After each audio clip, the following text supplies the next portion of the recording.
دوای حەزەتی عیسا عەلەیه السەلام هەموویانی موعجزە بووە، موعجزاتی مادی. لێیەوە قەتعی موعجزە ئەکا، ئیتر خوا قەرارەدا ئیقرە موعجزە بێ. بۆچی کۆمەڵگە ئیسلامیەکان بەزێکی زۆری دینیەکانیش هەمیشە لە ئاستە عیلمیەکە لە خوارەوە؟ ئەم زەویە ئەبێ ئاوادان بێتەوە. کەرەسەکەی چییە؟ زانستە. ئەم زانستە هی مرۆڤە، هەوێی نییە. کەی ئەو ئومەتە توانی وەکو ئەوان بیهێنێتەوە بێتەوە بە خاوەنی. بەس ئێسا کە دەستی لێ هەڵگرتووە 2 قەرن و شتێکە کەوتوەتە دەستی ئەوان نەوەستاون بەردەوام لە داهێنانە. ئەنیانە جار ئەبینین کە زانست ئەگا بە شتێک کۆمەڵێک پیاوی ئاینیەن ئەیانەوێ ئەوە بتاشنەوە بەبەری دینە، بڵێن ئەها ئەمە لە دینیشا هەبوو، ئەمە لە قورئانەکەی ئێمەشە هەبوو. قورئانەکەی ئێمە هەموو شتێکی تایە. ئەمە هەموو شتێکتیایە بەم تەعمیمیە. جارێ بیکەی بەبەری زانست و بەرهەمەکانی زانستە و جارێ بیکەی بەبەری فەلسەفە و بەرهەمەکانی عەقڵ و فەلسەفا و جارێ ئەمە غەڵەتێکی گەورەیە. ڕۆشنبیری کوردیە ئەوەی کە لە کووردا ئەخوێنێتەوە ئەڕا بەدوای ئەم پرسیارە وجودیانە لەو سەر و لەوە دەرەچێت کە باوەڕی بەخوا و بە ئەوانە نامێنێت. هەیە جاری وا هەیە خۆی قودرەتی بیرکردنەوە، تااقەتی بیرکردنەوەی زۆرینی حتیما دەکاتە سەر کەسێکی تر، کەسەکەی تر ئەوە نییە کەوا ڕێپیشانی ئەم بە یاعتیما دەکات پشتە بەسێ بە هەندێک کتێبەکە لە ئەسڵا خۆی خەلەلیتیایە.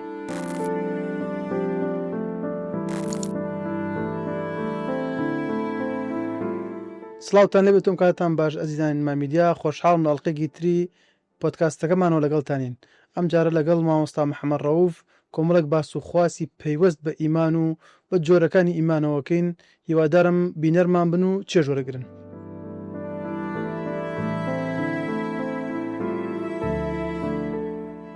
مامۆستاگیانی ڕەوی بەخێربێن. سوپاس دەکەم.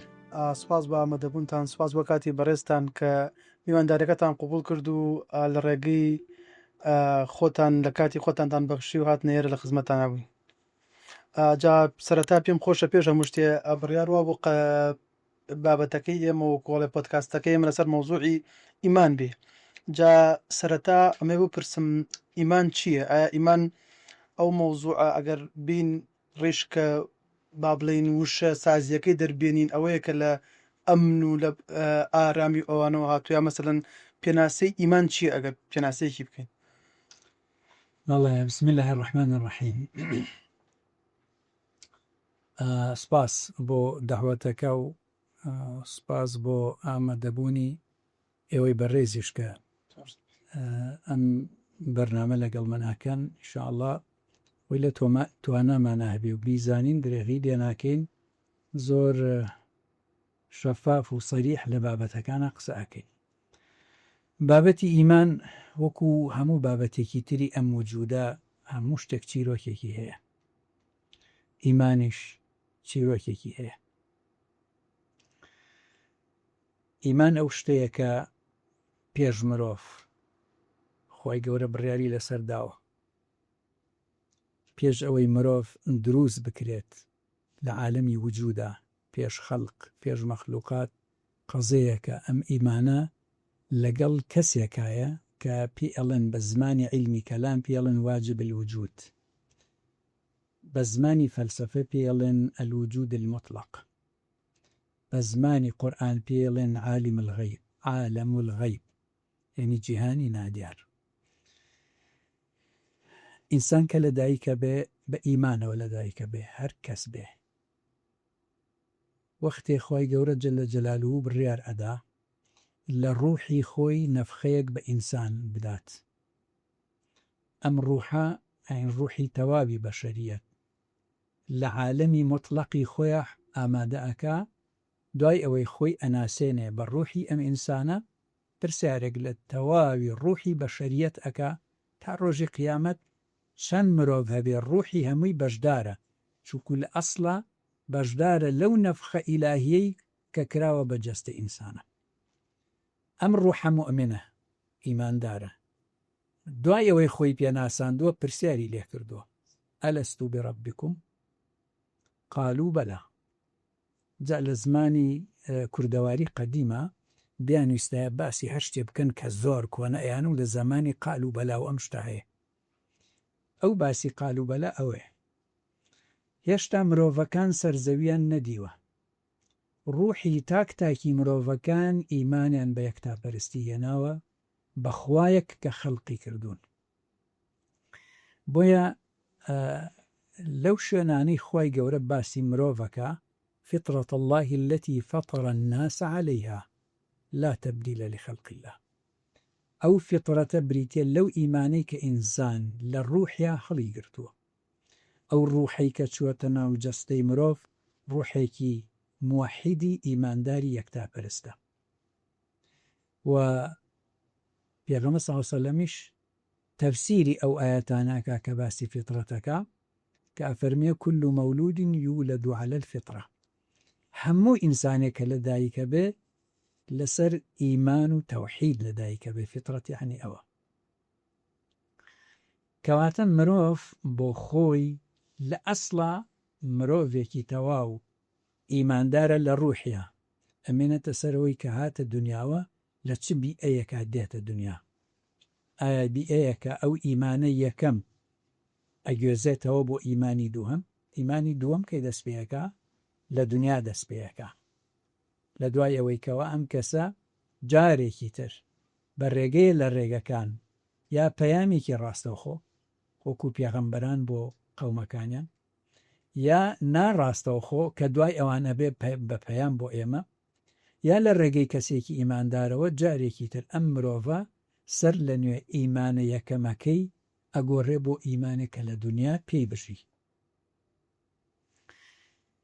مەوزوعی ئیمان لە ئەسڵا پەیوەندی نییە بە کەسێکی تایبەت قەومێکی تایبەت وڵاتێکی تایبەت نەژادێکی تایبەت باسەکە باسی چیرۆکی ئینسانە لە پێش بوونی کە بە ئەو بڕیارەی داوەخوای گەورە لە دوای بوونی کە ڕوحێکی پێ ئەبەخشێ نەوعی ئەو ڕوحەی بە مرۆڤ دراوە جیاوازە لە ڕوحی مەلایکە جیاوازە لە ڕوحی جن جیاوازە لە ڕوحی تەواوی هەموو گیان لەبەرانی سەرزەوی کە هەر کەس بە جۆرێ لە جۆرەکان گیانێک یا ڕوحێکی هەیە ئەم ڕوحی ئینسانە ڕوحێکە بە مرۆڤ دراوە بەبێ جیاوازی مرۆڤەکان بەبێ جیاوازی ئینتیمایان بەبێ جیاوازی ئاینیان بەبێ جیاوازی نەتەوەیان یەک ناو ڕوحە کە نەفخەیەکی ئیلاهیە بۆ جەستەی مرۆڤێک کە دوجار ئەبێتە جێگر و خەلیفە و خەلیفەی خوا لە سەرزەویە بۆ ئاوەدانکردنەوەی سەرزەوی و بۆ سوودوەرگرتن لە تەواوی تواناکانی نەک زەوی هەر حەوت ئاسمانەکەیش چونکو خوای گەورە فەرمێ وەسەخەرە لەکم ما فی السەماواتی وما فی الأرض نەی لە ئاسمانەکانەوە دەست پێەکە ئینسان چۆن ئەتوانێت کەڵک وەرگێ لە توانای هەموو ئاسمانەکانی تر هەر حەوتی تر جارێ ئەو لە ئەرزایە باسی ئەوە کە ئەوەی لە ئیمکاناتە هەیە لە ئاسمانەکانی تر من بۆ ئێوە مسەخەر کردووە ئەگەر مسەخەرکردن بۆ ئەوە نەبێ مرۆڤ دەسی پێی بگا پێی پێبەرێ بەکاری بێنێ سوودی لێوەرگێ بیگۆڕێ بۆ ئەداتێکی مادی تا گۆڕانکاریە سەرزەویا بکە ئەگەر بۆ ئەوە نەبێ ئەم مسەخەرە معنای چییە زۆر باش مامۆستا پرسیارێک جا لێرە ئەو تۆزە تەکمیلە بکەم ئەم ڕوحە کە خوا بە ئینسانی داوە کە ئەفەرمێ وەنەفەخنا فیه من ڕوحینا لە ڕوحی خۆمان نەفخەیەکمان بە ئادەما کرد وەنەفەخت فیه من ڕوحی بە ئادەمە فوویەکی خۆمم پیا کرد وەکو زۆربەی لە زانایان ئەفەرمون ئەو نەفخە ئیلاهیە کە کراوە بە جەستەی ئەم مرۆڤە و ئەم مرۆڤە لە پێشوە پەیکەرێکە گیانی تیان نییە ڕوحەکە ژێشتا نەهاتووە نەفخەکە کاتێ تێکەڵە بنەبێتە ئەم مرۆڤە وەکو سەعیدی نەورەسی ئیمامی سەعید نەورەسی ئەفەرمێ لە ڕێگەی ئەو نەفخە خوداییەوە جزئێک کە پێویست بێ بۆ بەشەر بۆ ئاوەدانکردنەوەی زەوی بەشێک لە ناوە پیرۆزەکانی خوا نەقڵ بۆ ئینسان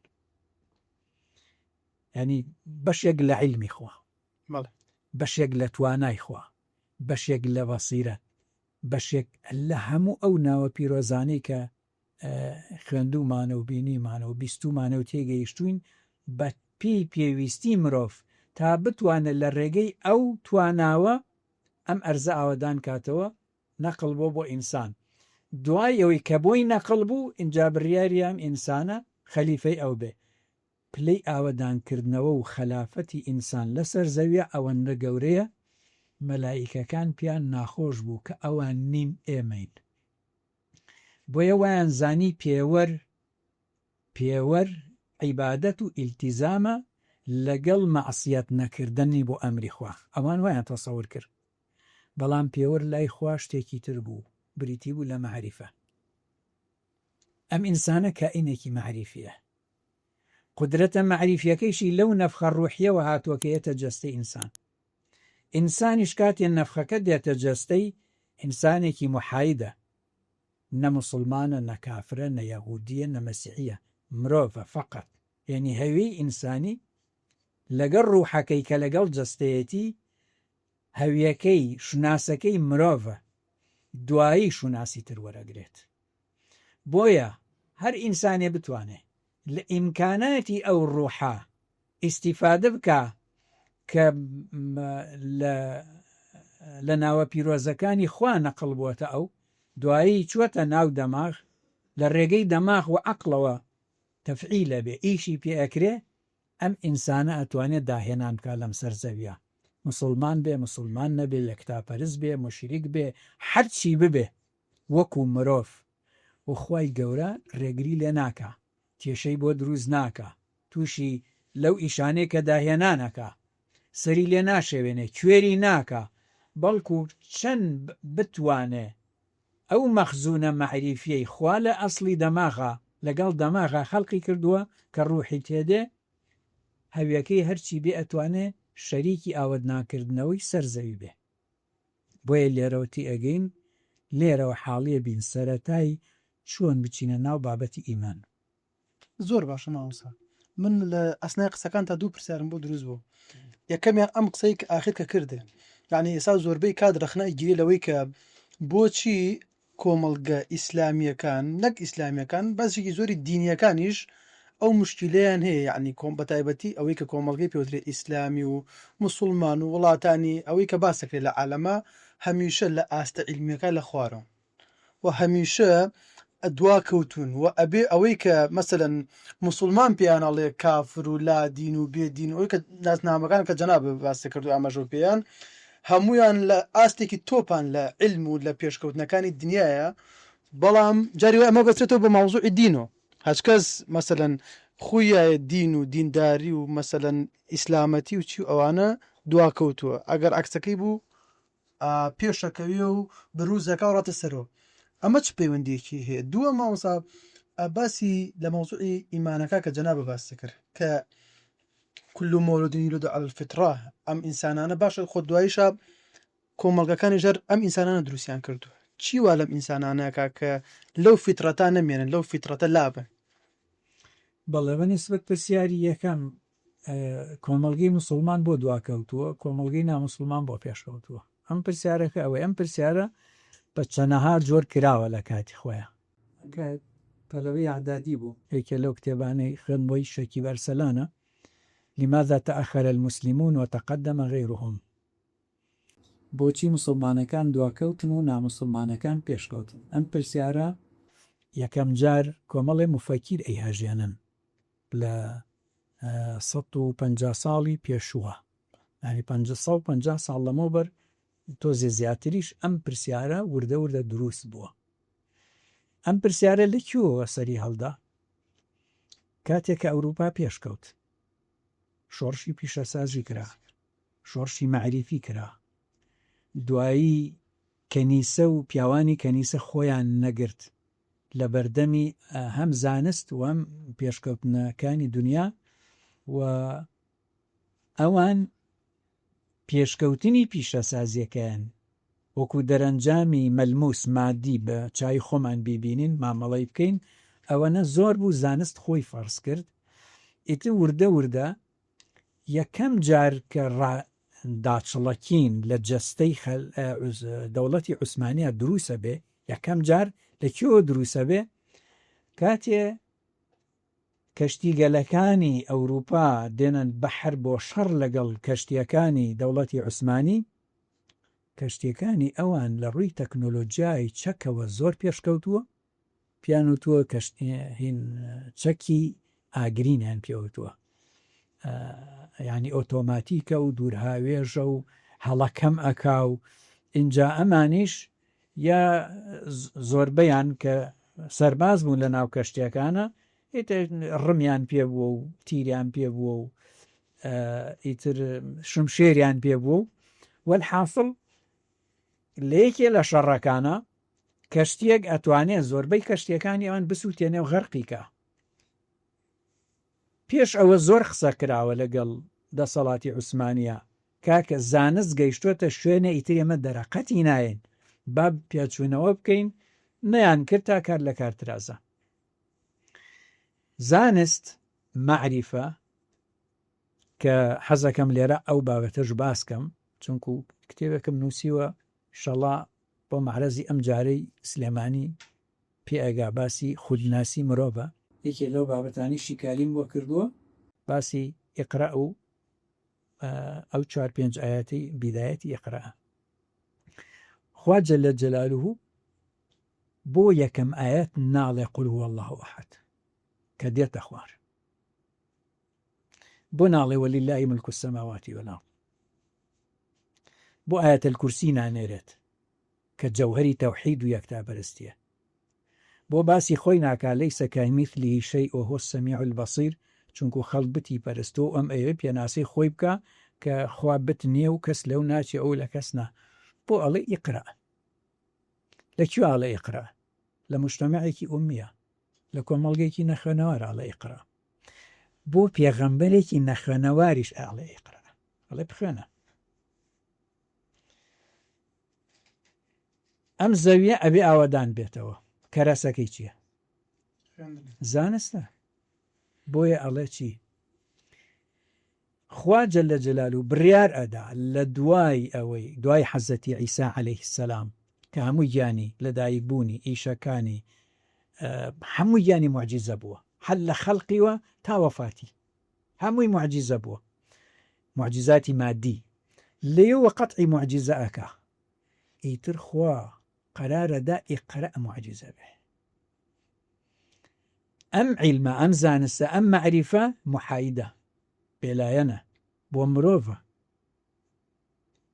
بۆ دیندار و بێدین نییە، بۆ هەر کەسێکە قیمەتی ئیقرا بزانێ ئیتر زەیی بەدەست ئەوەیە، ئیتر پێشکەوتن بەدەست ئەوەیە، ئیتر دنیا ئەو هەڵێ سوڕێنێ، ئیتر قیادەی ئەم بەشەریەتە ئەوەیکە، ئیتر بەرچاوڕوونیەکان ئەوەیدا، ئیتر بڕیار لای ئەوە. ئیقرا لەکوێیە؟ لای کێیە؟ قیادە لای ئەوە، داهێنا لای ئەوە. ئەو ئومەتەی ئێمە تۆزێ لەو ئیقرای بەرکەوت لە ماوەی 25 ساڵە ساسانی ڕووخاند ئیمپراتۆرێت هێبوو، بێزەنتەی ڕووخات ئیمپراتۆرێت هێبوو. ئەو دوو ئیمپراتۆریەتە پێش ئیسلام هەتا فەتحی ئیسلامی 611 ساڵ شەڕیان کردووە، دوو قوتبی عالم بوون وەکو ئێستا تقریبان 611 ساڵ جەنگی تەقلیدیان کردووە لەگەڵ یەکە.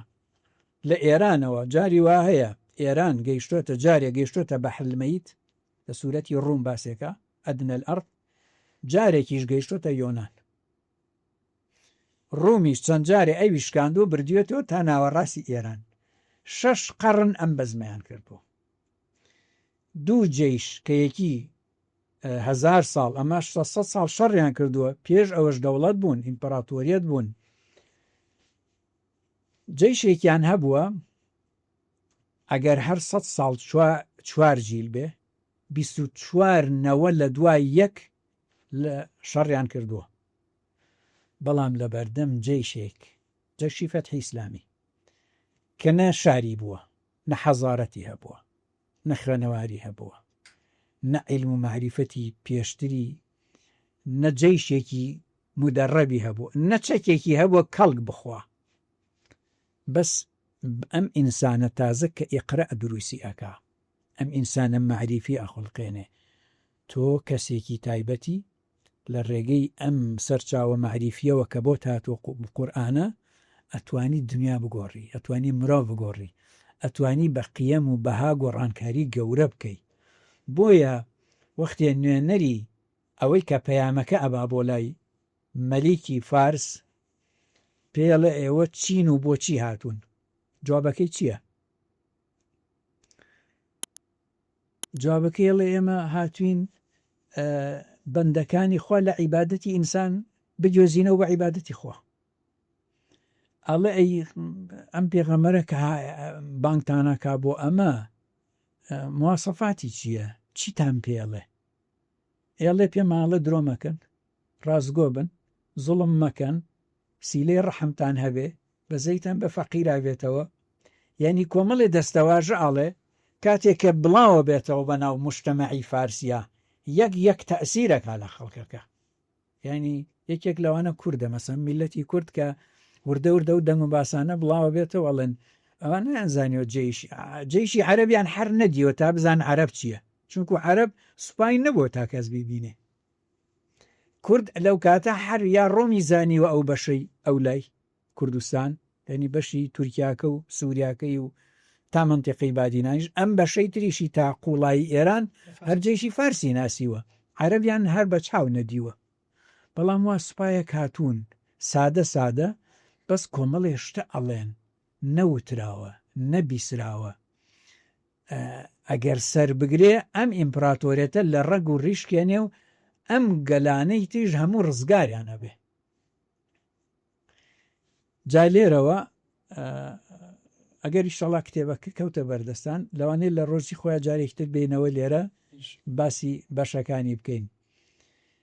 ئومەتی ئێمە تا لەسەر ئیقرا ڕۆیشت بوو بە خاوەنی حەزارەتێک لەسەر ئەساسی قیەم بەها بەشێکی زۆری.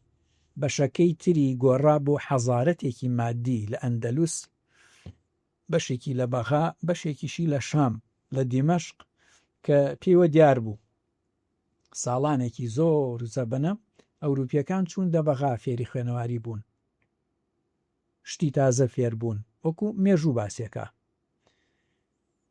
لەو ڕۆژەوە دەسی لە معریفە هەڵگرت، وازی لە علمێ نەهاتە دواوە، اعتیمادی تەنها لەسەر قووەت بوو بەتابەت لە زەمانی دەوڵەتی عوسمانیە. وردە پاشە کشەی کرد، چونکو گەیشتە ئاستێک کۆمەڵێک زانا بەتابەت لە قەرنی حەوت و هەشتا هەندێک زانا پێگەیشتن، بیریان لە ماتماتی کردەوە، بیریان لە جوغرافیا کردەوە، بیریان لە زیندەوەرزانی و ئەحیا کردەوە، شتیان نووسی، بیران لە فەلسەفە کردەوە لە زمانی ئیبن ڕوشد کە ئینسانی تر گەیشتۆتە مەرحەلەی ئەبێ جارێکی تر عەقڵی ئیش پێ بکاتەوە و حیواری هەبێ و ڕاستیەکان لە ڕووی عیلمیوە هەڵبسەنگێنێ. لەوێ ئومەت وەسا دەرگای ئیجتیهاد داخرا، دەرگای بیرکردنەوە داخرا. حتا یەکێ لەو زانایانەی کە مختبەری دروست کردووە لە کاتی خۆیان لەو زەمانە مختبەری دروست کردووە، مەوادی تێکەڵ کردووە بزانێت لە تێکەڵکردنی مادەی سێهەم جوابی چییە، چیم دەست ئەکەوێ لە تەفاعلی مادە. دەعادەتەن بەعزێ مەوادی کیمیاوێت تێکەڵی کەی ئاگرەکاتەوە دووکەڵ دروستەکە، بوخار دروستەکە کە خەریکی ئەو شتانە بوو، عالمیش بووە، پێیان زانیوە مەلای تەقلیدی ئەو زەمانە وتویان ئەمە ساحیرە، ئەمە جادوگەرە، ئەمە کاکە خەڵک ئەخەڵەتێنێ، ئەمە دوایی خەڵک تووشی مشکلەی عەقیدە ئەکا، کافری ئەکەن، زەندیقیەکەن، هەزار شت. ئیتر داماوە مختبەرەوە مشتێکی پێچاوەتەوە و سەری لە هیچەوە دەرچوو. بەڵام غەرب ئەوروپا ئەو کاتە نەغەرب بڵێن کە ئیسە بەهام پێڵەن ئەمریکا و ئەوروپا و تا ئوسترالیا پێڵەن غەرب، ئەمانە کەوتن بەسەر ئەو بابەتەی ترا، کۆڵیان نەدا، دەستیان کرد بە بشکنین، ڕێیان کەوت لە ڕێساکانی زانست، لە قەواعیدی زانست، لە ماتماتیکیان بردە پێش، خەواریزمەکەی ئێمە بوو، بردیان کردیانە زانستێکی تەواو، ڕێ کردیان بە ئەوە. دوایی ڕێیان کەوت لە عیلمی فیزیا، نەزەریاتیان دانا، نەزەریاتەکان خستە مەجای تەطبیقی بوو بە عیلم، عیلمەکە خوێنرا، دوایی تەطویریان پێکرد، بردیانە قۆناغی پیشەسازی، پیشەسازیش ئەم تەتەورەی دروست کرد کە گەشتوەتە ئێسا، گەشتوەتە زیرەکی دەست کرد. ئەم زانستە هی مرۆڤە، هەوێی نییە، شوناسی نییە، کەی ئەو ئومەتە توانی وەکو ئەوان بیهێنێتەوە بێتەوە بە خاوەنی. بەس ئێسا کە دەستی لێ هەڵگرتووە دوو قەڕن و شتێکە کەوتوەتە دەسی ئەوان، ئەوان نەوەستاون بەردەوام لە داهێنانە. ئێمەش خواڵ ناگرێ نەوەستاین بەردەوام هەر لە تەقلیدین. باشە مامۆستا بۆچی هەمیشە بەو نەوعەیە با بڵێن کە وا دائەنرێ یا وا سێرەکریا فعلەن وایە کە ئاین و دین جاری وایە فعلەن دشی ئەم زانستێ یا ئەوەی کە وا گێڕاوەتەوە لەو دوو قەرنەی پێشوا گوتوڵی بە ساحر ناو براون بە حرام بە عەزێشت ناو بنراوە هەنێشت بە شێوازی جیاواز ناوی بۆ دۆزراوەتەوە وەکو جەنابیشە فەرمووت زانست بێلایەنە کێ تەتویری پێ با و گەشەی پێ با ڕاتە خزمەتی ئەوە و فعلەن ئایا ئیسلام دژی ئەو زانستێ ویا ئەسڵان بە عەکسۆ نابرای بەڕێز. ئیسلام جیاوازە لە عەقڵی موسڵمان وەکو ئینسانێک، لە عەقڵی سوڵتە وەکو دەسەڵاتدار، لە نەبوونی سیستەمێک کە ئینسان و ژیان و حەزارەت بەرێ بەڕێوە دروستیکە. من شتێکت پێڵێم زۆر ناخۆشیشە ئەیڵێم لێرە بەس ئەبێ وەکو حەقیقەت بیزانێن. چاپخانە لە ئەوروپا دروستەکرێ و دائەهێنرێ بە هەزار زەحمەت، هەتا عولەما و ئەهلی فکر و کۆمەڵێک کەسی زۆر کراوە و چاو کراوە قەناعەتەکەن بە سوڵتانی عوسمانی کە ئەبێ چاپخانەیەک بێنین بۆ ئەستەمبول بۆ ئەستانە. تاوان مەلای ئەو زەمانە بەعزێکیان ڕێگر بوون ئەڵێن مادەم کوفر دایهێناوە ناوێتە وڵاتی ئێمە. ئەم عەقڵەکە ئیسەش لە بەعزێشتا هەیە ئەوە 3 قەڕن 2 قەڕن لەمەوبەر هەبووە.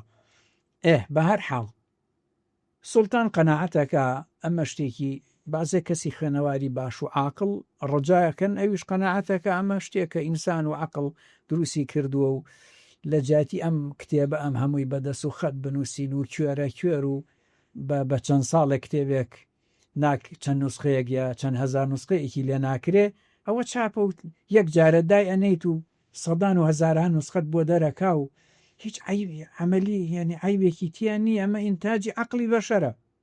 باش قەرارە داڵێ بیهێنن ئەیهێنن، بەڵام ئەو مەلایەنەی دەسەڵاتیان هەبوو لە قەراری سیاسی سوڵتانە قەرارێکیان بە سوڵتان دەرکردووە، نازام چ لە 50 ساڵە شتێکی وایە ئەو مەتبەعە سجنەکە ناوی بێتە دەر. چەنە ئومەتە پێشەکەوێ ڕەبتی چییە بە دینۆ ئەوە؟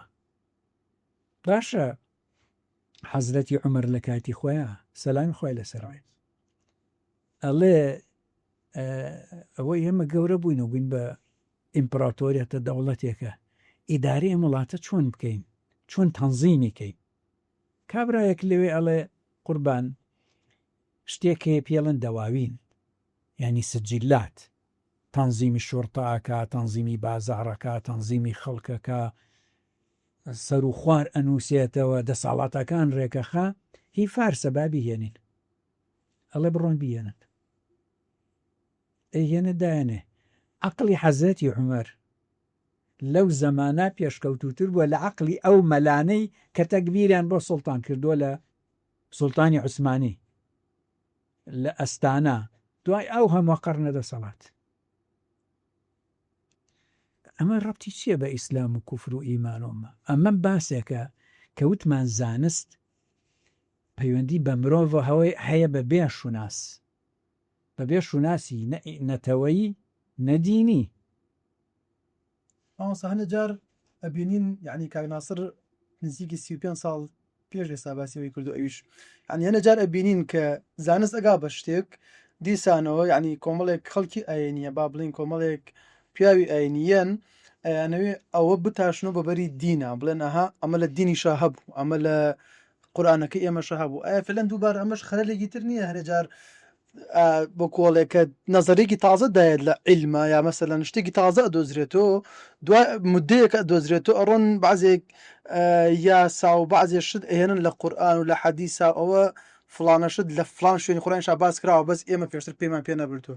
ئەمەش دووبارە بچووکردنەوەی هەردوو لایەنەکە نییە، عین تۆ هەم دینەکە و هەم زانستەکە ینی موشکیلیان بۆ دروست ناکەی کە ئەتەوێ بە زۆر ئاەتێکە هێنی حەدیسێکە هێنی ئەیبڕی بە باڵای ئەم مۆزوعە زانستیە ئەڵێ کاکە ئەڵا فعلەن ئەم مۆزوعە زانستیە کە فڵانەشت یا مەسەلەن خۆت جەناب باسی کرد زانست گریمانەیە چەند گریمانەیەک تێستەکرێت وەڵامەیەت و جاری وایە وەڵام نایەتەوە جاری وای ڕەنگە وەڵام نایەتەوە دواتر جاری وایە ئەسڵەن کێشە بۆ دینەکەش دروستە بێ کاکە ئەگەر ئەمە وابوو مەسەڵەن ئەم تیۆریا فەلسەفیە وابوو کە لە دینە هەیە دواتر ئەزانن نەوەڵات تیۆریاکە ئەڕوا شتێکی تریا و جارە گەڕوا بێت دینەکەش مشکلی تیا بێ ینی مشکلە نی ئەم لێک چواندنە جاری وایە ئەکرێ وڵات لە دینی شا هەبوو لە قورئانی شا هەبوو لە حەدیثی شا بۆ مەوزوعە بەڵێ قورئان ئەم بابەتە شەر بابەتێکی کۆنا توانی بڵێ تقریبەن لە 80 ساڵ لە 100 ساڵی ڕابردووە ئەم بابەتە سەری هەڵدا لە 100 ساڵی ڕابردووە ئەمە بوو بە پرسیار و وەڵام لە نێوان زانایان و مفەکرین و بیرمەندانی ئیسلام لەگەڵ ئەوانەی بەتایبەت لە عالەمی ئیسلامیۆ ڕۆشتن لە ئەوروپا خوێندیان لە فەرەنسا مەست بەتایبەت فەرەنسیەکان خەڵکیان برد خەڵکیان پێگەیاند و هێنایەنەوە بە هەدەفی تر بردنیان هاتنەوە بەعزێکیان ئەکتیڤ بوون ئیشیان کرد دژ بە ئیسلام و قورئان و دین و ئەوانە لەویش عولەما و مفەکرینش کەم کەم هەندێکیان عەقلیان کراوە بۆ غیرەت گرتنی دراساتیان کرد بۆ ئەوی هەندێشت ساخکەنەوە ئەمە جەدەلی ئەم قسە بەردەوامە تا ئێساش قورئانەکەی ئێمە هەموو شتێکی تایە ئەمە هەموو شتێک تایە بەم تەعمیمیە جارێ بیکەی بەبەری زانست و بەرهەمەکانی زانستا و جارێ بیکەی بە بەری فەلسەفە و بەرهەمەکانی عەقڵ و فەلسەفا و جارێ ئەمە غەڵەتێکی گەورەیە ئەمە بچووکردنەوەی قورئانە ئەمە بچووکردنەوەی قورئانە کە ئێمە وتمان زانست محایدە شوناسی دینی نییە مەخلووقە زانست ئیسا مەسەلەن فیزیا تۆپی زانستی سروشتیەوە نیە ئەم فیزیا معادلاتە هاوکێشەیە ئەم هاوکێشە لە ئەسڵا مەخلووقە لە کەونە ئیسا نەزەریەی نیسبی لە ئەسڵا خۆ مەخلووقە خوا خەڵقی کردووە وایە یاوە نییە تەعامل لەگەڵ هەوا چۆن تەعاملەکەی لەگەڵ هەوا بۆ گواستنەوەی یەکەم جار بۆ گواستنەوەی دەنگ دوای بوو بە گواستنەوەی ڕەنگ دوای بوو بە گواستنەوەی جوڵە ئەمە لە ئەسڵا خوا خەڵقی کردووە بە تۆ ئەڵێ لە قورئانە بیری لێ بکەرەوە ڕێساکانی ئەم زانستت پێ ناڵێ چونکو قورئان کتێبی زانستی ماتماتیکی فیزیایی کیمیایی نییە بەڵام لە قورئانە ئەڵێ ئیشارەتت بۆ ئەکا ئەڵێ من هەموو شتێکم خەڵق کردووە ئەوەی تۆ پێویستت بێ خەڵقم کردووە ئیشارەت ئەکا بۆ شتەکان بەس واجبە پێویستە لەسەر موسڵمان بڕوا بگەڕێ ببشکنێ بزانێت چۆن ئەم یاسا و ڕێسانە کەشفەکە چونکو خوا هیچ علمێ نادا بەبێ زەحمەت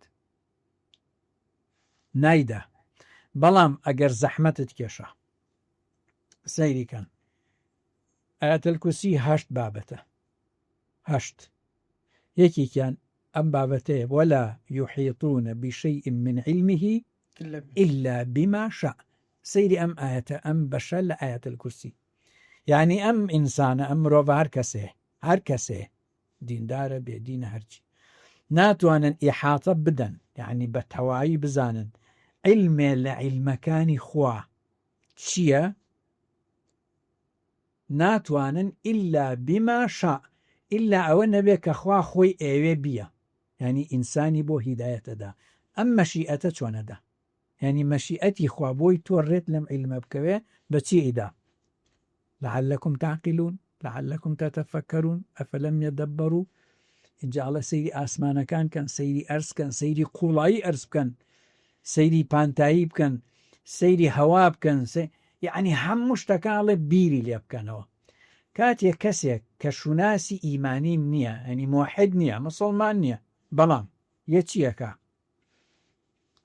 خوي ذاتا یا ئەم عملی ئەکە ئەم عملی بیرکردنەوە و پشکنین و بە دوواداچوون و ماندوو نابێ وەکو ئەندیسۆن من ئیمان قسەم لەسەر ئیمان بوون و بێ ئیمانی ئەدیسۆنیەوە بەحسێکی ترە وەختێک کۆڵ نادا خوای گەورە هیدایەتی ئەدایە کەشفیکایان نا ڕێگەی بۆ ئاسان کردووە بۆ چونکو لە ئەسڵا هیدایەتەکە لە ناو عەقڵایە کەی تۆ ئیشت بە عەقڵت کرد هیدایەتەکە لە ناوێتی کەی ئیشت بە دەماغت کرد هیدایەتەکە لە ناو دەماغایە بۆ ئیشە دنیایەکان بۆ ئیشەکانی بۆ خواناسین ئەویشە لە ناو عەقڵ و دەماغا دروستی کردووە کەی ڕێگە ڕێچکە ڕاستەکەت گرت بۆ ناسینی خوا بۆ دۆزینەوەی خوا وەکو خۆی بیناسی لەوێ ئەویشی زەرع کردووە بەس ماوەتەوە سەر ئەوەی چەند ئیشی پێەکەی ئەم عەقڵە هەروە بەلۆکی ئەژی و ئەڕوا لەگەڵ مرۆڤ و خێتە ژێرگڵ یا کاری پێکرێ ئیشی پێکرێ ئەوە پرسیاری یەکەم کەواتە مەوزوعەکە ڕوونە دووەمەکە باسی ئەومان کرد کە ئەم ئینسانە لەو نەفرێکە خوا پێیاوە ئیماندارە بەڵام ئەوەی کە جەناب ئاماژە و پیاە جاری دووهەما کە لە دنیا ئیمانە هێنێت و باشە کۆمەڵگەی بەشەریش هەر ئەم مرۆڤانە دروستیان نەکردو کە خوا ئەو نەفخیەوە بە هەمویان بەڵێ وەکو یەکە ئەوەی کە ئینسان لەو ڕێگەی لە ئەیا مەسەلەکە چیە ئەوە کە لا ئەدا ئیتر ئەوە چەند ژینگەیەک هەیە بۆ ئەوە دروستکاتیانی ئیمانی دووەم دروست ببێیان نەبێ ژینگەی یەکەم ئەو باوکو دایکەی کە لەگەڵی ئەو مناڵە ئەبێ گەورە ئەبێ ئەفو ینی بەبستم ئەو دایک و باوکەش هەر مرۆڤ نین دووبارە ژینەکان ژەر مرۆڤەکان دروستەکەن و دووبارە وایە تەبیعی هەروایە دیار حکایەتی بەشەریەت ئاوا هاتووە یعنی ئادەم و حەوا سەلامی خۆیان لەسەروێ کە دایک و باوکی مرۆڤایەتین دوو مرۆڤن بە ئیمانەوە هاتوونەچە سەرزەوی جایتە سەرزەوی لەسەر چیای هەورامان بووندا بەزیونەتە سەرزەوی یا لە بەهشتی حەقیقیەوە هاتوونەوە ئیکاری ئێمە نیە عولەما و فەیلسوفەکان تایە سەراسیمە بوون ئیشمان بەوە نییە بەس موهیم لێرە کە دەست بەکار بوون لەم سەرزەویە بە ئیمانەوە هاتوون دەستیان کردووە بە پرۆسەی دووشتیان کردووە دووشت پرۆسەی ئیمان و تەربیەی مناڵەکانیان دووەم پرۆسەی بەگەڕخستنی ژیان لە سەرزەویە بۆیە فەرمێ وعەلەمە ئادەمە الئەسماء كلها یعنی ناوی شتەکان ئەمە دارە ئەوە بەردە ئەوە ئاوە ئەوە هەوایە ئەوە گەرمە ئەوە ساردە باسی فیعلی بۆ نەکردوون باسی ئیسمی بۆکردوون ئەبێ ئیسمەکان بخەنەکارتان بێ بە فیعل ئەوە ئیشی مرۆڤە ئیسە من و توازانین مەسەلەن فیزیا هاوکێشەکانی کۆمەڵێک لەرینەوە ڕاکێشان نازانم بەڵام ئەمە نابێتە زانست من نایزانم کەی توانیم ئەمە لە مختبەرە جێبەجێ بکەم کەی توانیم ئیشی پێ بکەم ئەو وەختە من فیزیا زانم وانە زانستەکانی تریش هەروان سە من نەزان ماتماتیک ڕقەمە هاوکێشەیە وانە بەڵام ئەگەر زانستی ماتماتیک هەموو هاوکێشەکانی نەزانم نەیخەمە ناو لەگەڵ فیزیا نەیخەمە ناو هەندەسە بە یەکەوە ئیشی پێ نەکەم ئەم بینایە دروست ناکرێ ئەم تەکنۆلۆژیاش دروست نابوو زۆر باشە باسی ئەومان کرد کە ژینگەکانی ئەو ژینگانی کەەوە ئەو ژینگانی کەەوە ئەم فیترەتە ئەهێنێتەوە بۆ عالەمی وجودی مادی بەشەر یعنی لە عادەمی ڕوح و ئەوانت دێنێتەوە بۆ ئێرە ژینگەکانی سەرزەوین ژینگە ئەوەی تر حەزت یارن دەست پێکا بێتە پرۆسە ئیتر ئەم چیرۆکە قورئان بە دواییەکە ئەیهێنێ لە خەڵقی ئینسانەوە دوایی ئەفەرمێ کە خەڵکەکە زۆر بوو ئیختیلاف لە بینی بەشەرەکان دروستە بێ چونکو بڵاوە بنەوە بە دنیا کە بڵاو بوونەوە خەڵکەکە زۆرە بێ کە زۆر بوو وردە ئەو تەربیە و تەعلیم و فێرکردنە کاڵە بێتەوە پێویستی بە ئەنبیا بووە ئەنبیا و ڕسوول هەندێک جار ڕسوولی ناردووە هەندێک جار هەر ئەنبیای ناردووە لەسەر ڕسوولەکەی پێشوو بەردەوام بووە اینجا ئیختیلاف دروستە بێ لە ئیختیلافەکانە تەوان ئەم حاڵەتەیەتە پێش هەندێک مؤمن بە ئیمانەکەی یەکەم کە بەردەوام بووە لەسەر پێشوو هەندێکیش چونکو خوا ئینسانی بە حڕ دروست کردووە بێ ئیمانی هەڵەبژێرێ جایتر بێ ئیمانیا کە هەیە نقصانە هەیە مشریکە هەیە هەر کافری تەواوە ئیلحەم والحیدە ئەوانە کە دروستە بن ئەم چیرۆکە حتا ئەگاتە دابەزینی قورئان سەدان جار دووبارە بووتەوە بۆیە سەدان و هەزارەها جاریش ئەنبیا و ڕسوول دووبارە بوونەتەوە کەسێک دێت لە ژینگەیەکە ژینگەی باوکو دایکەکەی کە یەکتاپەرستن موسڵمانن مولتەزیمن ئیترە مناڵ لەسەرەوە گۆشەکەن ئەمە ژینگەی هی وا هەیە لەو ژینگە لە دایکەبێ باوکو و دایکەکە مسلمان نین بەس ژینگەیەکی ترێ لە دەرەوە پێڵێن ژینگەی ڕەفیق هاوڵ ئەم یەت جارێکی تر ئیمانی ئەم گەنجاویسە ڕۆژانە لەم کوردستانە لەم دنیا مە ڕوئەدا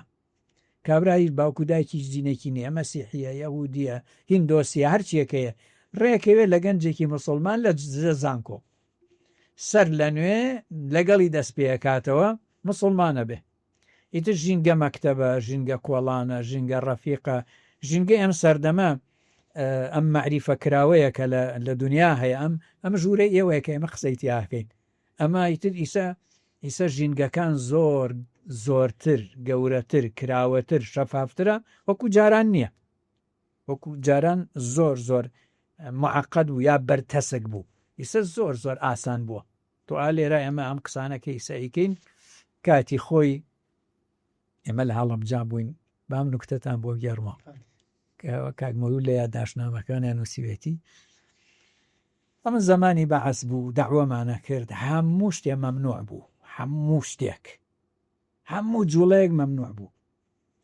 ئەگەر بۆنی سیاسەتی بدایە تحقیق و تعزیب بەیەکەوە تا کوشتن تا یعدامی تیابوو ئێمەش ئیشوکار تقریبەن کەوتبووە سەر پێ بڵاوکراوەیەکمان هەبوو بە دەست و خەت ئەمان نووسیوە من و مامەسا مەولود شەوەمان نووسیوە کاربۆنمانە خستە ژێریلەوە چێسەوە نەزان کاربۆن چییە نەزانماوە کاغەزمان هەبوو ڕایسیان پێوت زۆر تەنەک بوو کە دەستماندا ئاگرسیان نوسخەی بەجارێ ئەنووسی یا دوو نوسخە بڵاومانە کردەوە ماندوو بووین دوای چەند عەدەدێک مانوو بووین تا درەنگانێکی شەوخەری بووین جیهازێک داهاتبوو پیانۆ ڕۆنیۆ نەمەندی بوو بەسەمانزانی ستێنسڵ و ڕۆنیۆ و کاغەز دەرەکا و سوئالی مامەساکان بۆمانە هاتەوە سەیەکەن ڕاستە دەسوخەتە بەڵام بەجارێ 50-60 ڕاکێشاوی خسە بەردەستمان ئەمە بەچی کراوەڵ ئەمە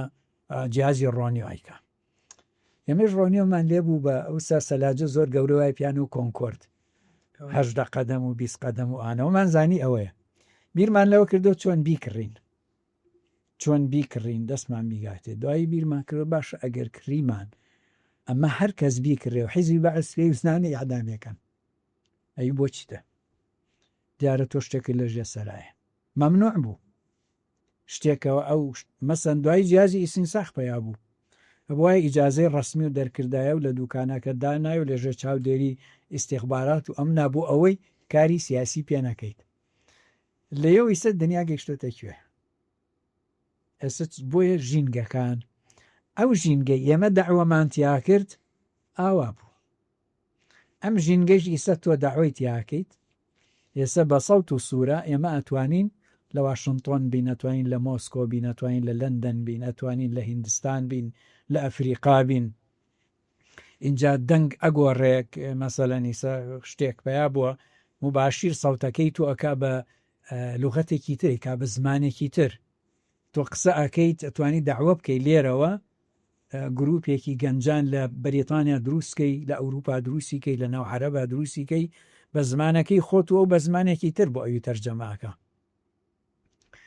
ئەمە ژینگەیە باش مامەسا ئەمەی کە جەنابە باسێ کرد هەر هەمان ئەوەیە کە مامۆستا سەعیدە فەرمێ ئیمانی تەقلیدی و ئیمانی تەحقیقی یعنی ئەم ئینسانە خۆی ئەڕوا بەعزێکی ڕابەشوێنی ئەی دۆزێتەوە لە ڕێگەی ئەوەی کە ئەی دۆزێتەوە ئەوە کۆڵێ ئیمانە هێنە باوەڕ هێنە دووبارە ئیمانێنێت و یا لە ڕێگەی هاوڵەکەی ڕێگەی ئەوەی تریشی بە تەقلیدی جاری وایە وەری گرتووە یعنی جاری وایە لە دایک و باوکوە لە ژینگەوەیە جیازێکی ئەم دوانامان بۆ بکەی وە کامیان با بڵین یعنی ئیسا ئێمە کە قسە ئەەکەین پێمان وایە کە مەسەلەن ئەوەی کە تەحقیقی ئەوەی کە خۆی بە دوایە گەڕاوە فەزلی هەیە بەسەر ئەوەی کە لە دایک و باوکی وەی گرتووە لە شوێ ئافعلەن وایە و ئایا مەسەلەن ئەمە کە تحقیقی ئەوی تر بێ ئەرزشەکە با بڵین ئیمانی تەقلیدی پێوتێ ئیمانی دەسە جەمعی مجتەماعی ئیمانی دەسە جەمعی کۆیە کۆمەڵگەییە لەگەڵ کۆمەلگا دێ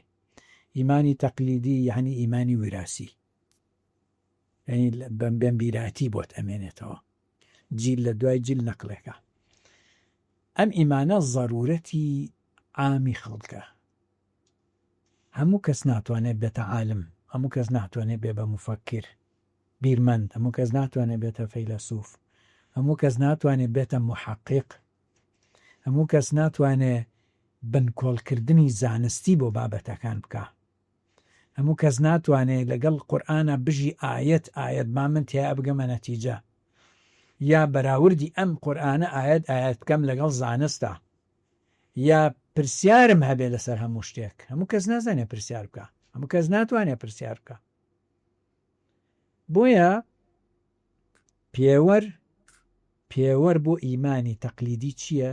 پێوەرێکی ئیمانی کە ئیمانەکە پشت ڕاست بکاتەوە و خوش قوبولیکە ئەو کەسە بە موئمن قوبول بێ.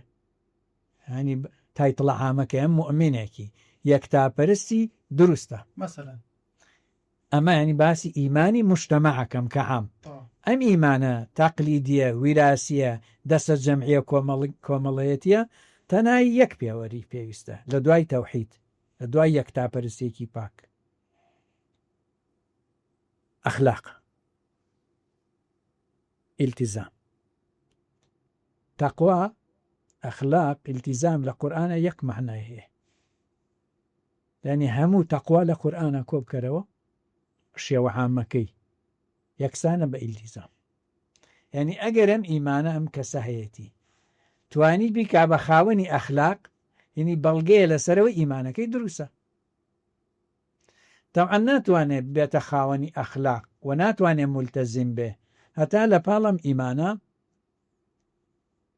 بە پێی پێویست ئەوەی ئەتوانێت لە شەعائیری دینە بێ جێبەجێ بکە، ئیلتیزامی بکە پێوە، چونکە ئەو ئیمانە هەندێک لە عیباداتی لەسەر واجبەکە، ئەو عیبادەتانەش بەشێکی خەیرەکەی بۆ ئینسانەکە خۆیەتی، بەشەکەی تری بۆ خەڵکە. بۆ نمونە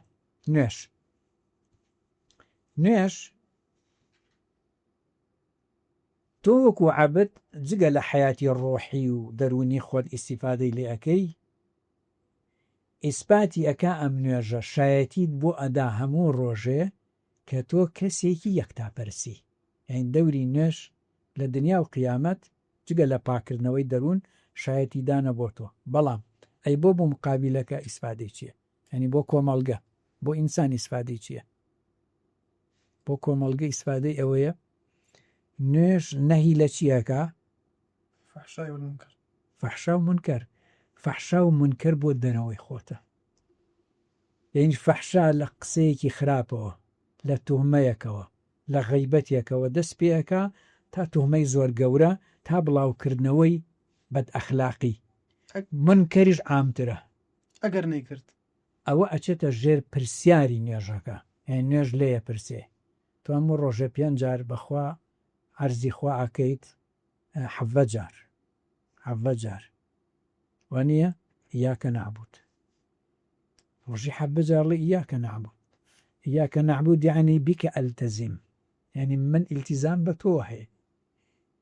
شتەکە زۆر وازەحە. عیبادەت بۆ تۆ ئەەکەم، یعنی مولتەزیمم بە قەرارەکانی تۆ، بۆ ئەوەی بشتوانم بەردەوام بم و ئیاکە نەستەعین. ئیستیعانەش بە تۆ ئەەکەین گشتمان، جا لێشان نابێ بڵێ ئیاکە ئەعبود، چونکو هەمیشە عیبادەت ئەبێ لەو لەحزەی تۆ عیبادەتەکەی. سورەتی فاتحە کە یعنی نوێش، هەمیشە ڕوحی تۆ، نەفسی تۆ، عەقلی تۆ، ویژدانی تۆ لەگەڵ تەواوی ئەو کەسانەیە وەکو تۆ عیبادەت و نوێژەکەن و پەرستش بۆ خۆی گەورە ئەکەن. کەواتە بەشێ لە ئەخلاق بریتە لە ئیلتیزامی عەبد بە مەعبودەکەی، بەشەکەی تری بریتە لە ئیلتیزامی ئەخلاقی ئەم بە ئینسانەکانی تر. جا وەختە فەحشا و منکەرەکە ئینسانەکانی تر کە تۆ بەرامبەریان ئەبێ چاکبی، ئەهلی خەیربی، ئەوانی شوناسیان دیار نییە. مەرجنێ مسلمان بن، مەرجنێ یەکتاپەرست بن، مەرجنێ دیندار بن، بەس ئینسان بێ، تۆ ئەخلاقیە نەبێ مولتەزمین بی بەرامبەری. جاری وا هەیە مجتەمەعێکە تەواو عەقیدەی لەگەڵ تۆ تەواو نییە، دوورە یا نزیکە یا لە وڵاتەکەی خۆتایە، بە مەرجێ هەڵ نەکوتێتە سەر لە خاکی خۆ دەرو نەکە شەڕ و پێ نەفرۆشێ بە دوای سەر و گیان و خوێن و ئەسلی تەوحیدەکە تا نەگەڕێ تۆ بۆت نییە ئەسڵەن ئەبێ هەموو ئیلتیزامێکی ئەخلاقیت بەرامبەری هەبێ. ئیتر ئەگەر بیتە خوار دوای نوێش زەکات بەشە زۆرەکەی بۆ خەڵکە شوناسی خەڵکەکەش دیار نییە هەر ئینسان بێ فەقیر بێ و مسکین بێ و تر هەرچیەکەیە مهمەوەی پێویستێتی وإلى آخره. کەواتە ئیمانە تەقلیدیەکە ئەگەر ئیلتیزامی لەگەڵا بوو ئەوە ئیمان ئەوە کافیە بۆ خەڵکی عام بۆ خەڵکی ئامۆی کە تااقەتی نیە پرسیار ئیمانە تەحقیقیەکە تاقیقی کەمەوە باسکە ئیمانە تەحقیقیەکە مەراتیبە مرتبەیە بە ئەندازەی قودرەتی معریفی تۆ هەر ئینسانێک خوێندەواریەکەی توانای ئەبێت تیا قوڵ بێتەوە ئەبێ لە تەقلیدەکە کەم کاتەوە ئەبێ لە ویراسی بوونەکە کەم کاتەوە.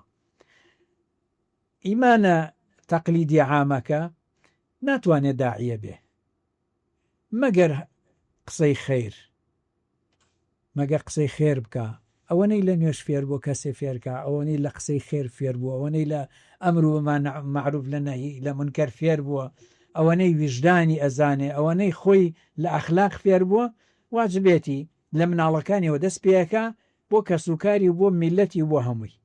بەڵام بەشەکەی تری کە علەمایە ئەهلی فکرە ئەهلی فەلسەفەن ئەهلی معریفەن ئەهلی قودرەتی تەحقیقن ئەمە بێ بە منهەجێتی قورئانە بێ بەردەوام لە چیا بێ لە ئۆپەرەیشینی عەمەلیاتی بڵێم پێڵێن بەردەوام بوون لە بیرکردنەوە بێ تەفەکر لە تەدەبور لە ئاەتەکانی قورئان لە ئاەتەکانی کەون و بەردەوام ئەبێ لە تەحقیقا بێ هەتا زیاتر لەگەڵ ئیمانە واتێکەڵ ببێ بە شکڵێ واتێکەڵ ببێ بە دەرکەوتنی بە قسەکردنی بە سلووکی بە ڕەفتاری تەئسیری زۆرتر بێ لە قسەکردنی. مەسەڵەن قورئان لە چەند شوێنێکە باسی ئیمانی تەحقیقی بئیمانی غەیرە تەقلیدیەکە لە ئاەتی دووهەمی سورەتی ئەنفال أعوذ بالله من الشيطان الرجيم إنما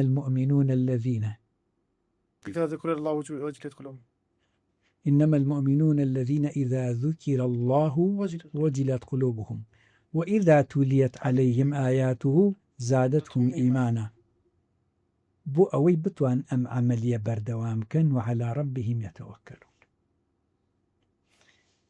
ئینەما ئینە ما چووەتە سەریەک باسی حەسرە ئەڵێ مؤمنون کێن جاوە مای کافەیە بۆیە مؤمنون نەبووەتە مؤمنین ما لە ئینەکە ئیتر ئیشی خۆی ناکە ئەوای ئینە المؤمنینە بێ لەوێ ئەڵێ مؤمنون کێن ئەوانن ئیذا ذوکر الله ئەگەر ناوی خوا برا جەلە جەلالوه وەجیلەت قولوبهم دڵیان حاڵەتێکی ناتەبیعی بەسەرایە یعنی پێوتی حاڵەتی ئامادەبوونی دڵ تەفاعولەکە لەگەڵ جەلال و عەزەمەتی خوا جەلە جەلالوه.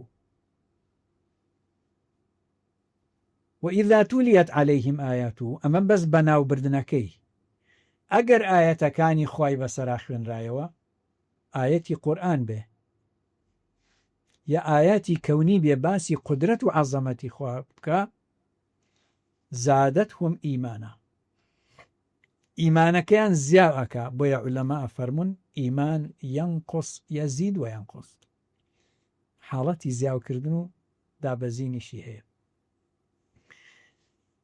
بۆ ئەوەی حیمایی ئیمانیش بکەن بیپارێزن بەردەوامیش گەشەی پێ بدەن لە نورانیکەن بە بەردەوام بەهێزیکەن و عەلا رەبیهم یەتەوەکەلون بۆ ئەم عەمەلیە تەوەکل بەخوا بەسەن پشت بەخوا بەسەن. ئاەتی دووهەم وابزام سوورەتی ئالی عیمرانە أعوذ بالله من الشيطان الرجيم إن في خلق السماوات والأرض واختلاف الليل والنهار لآيات لأولي الألباب.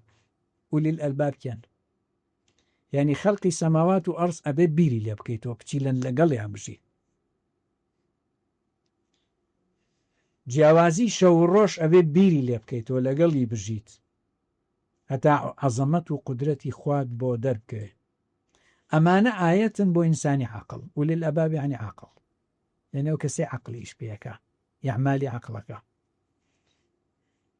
ئەی ئەم عەقڵانەکەن الذين يذكرون الله قياما وقعودا وعلى جنوبهم. قياما نێژەکەن بە پێوان، ذیکرەکەن بە پێوان، دانیشتون بە دانیشتنان ژەر ذیکری خواکەن، بە پاڵکەوتنی شەر ذیکری خوا، ینی حاڵەتێک نییە ئەو ذیکری خوایتیان نەکات.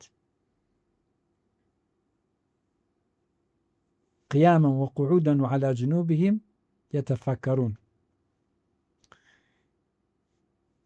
إن في خلق السماوات والأرض واختلاف الليل والنهار لآيات لأولي الألباب الذين يذكرون الله قياما وقعودا وعلى جنوبهم يتفكرون.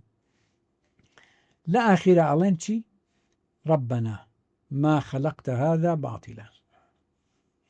يعني أم عملي بيركرنوا أم عملي تفكره لقل أو توكله لقل أم ذكرى لهمو حالتك أبي حالك بو إنسان دروسكا بقات أو مرحلة للروي حالي يبلي ربنا ما خلقت هذا باطلا. أما كلمات نية محالة تو أمانة بهروا بيهودة دروس نكردو إيشت بيتي بويا قاعدەیەکی قورئانی هەیە هیچ مەخلووقێ بە عەبەس خەلق نەکراوە، هیچ مەخلووقێ بە پوچگەرایی دروست نەکراوە، بە پوچگەراییش ناڕوا بەڕێوە، پوچ نییە، بێمەعنا نییە، عەبەس نییە.